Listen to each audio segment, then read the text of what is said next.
ત્યાં સુધી ભાજપા સરકાર એટલે કે ભ્રષ્ટ સરકાર સુરતના લોકોને સરકારી કોલેજના નામે મૂર્ખ બનાવતી રહેશે.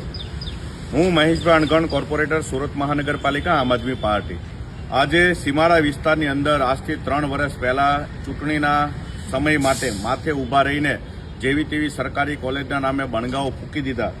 શું આ ગુજરાત રાજ્યનું જે ગુજરાત મોડલના નામે આખા ભારતની અંદર ભાજપના લોકો પ્રસિદ્ધ કરે છે, આ એની સરકારી કોલેજ છે. કદાચ તમે બિલીવ નહીં કરો. આ છે આખી પતરાના શેડમાં ચાલતી સરકારી કોલેજનો એક ભાગ. શું સરકારી કોલેજો આવી હોય? બતાવો. જો અહીંયા લખ્યું છે આ કેમિસ્ટ્રી લેબ. આ છે કેમિસ્ટ્રી લેબ.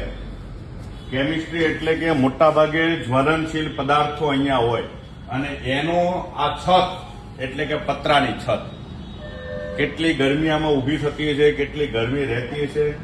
શું સરકારી કેમિસ્ટ્રીની લેબ આવી હોય? અને આ તો ગુજરાત મોડેલ, જેને ભાજપના લોકો આખા દેશની અંદર વખાણે છે.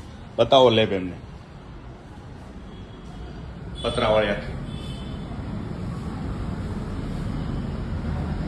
દરેક જગ્યાએથી ખુલ્લું.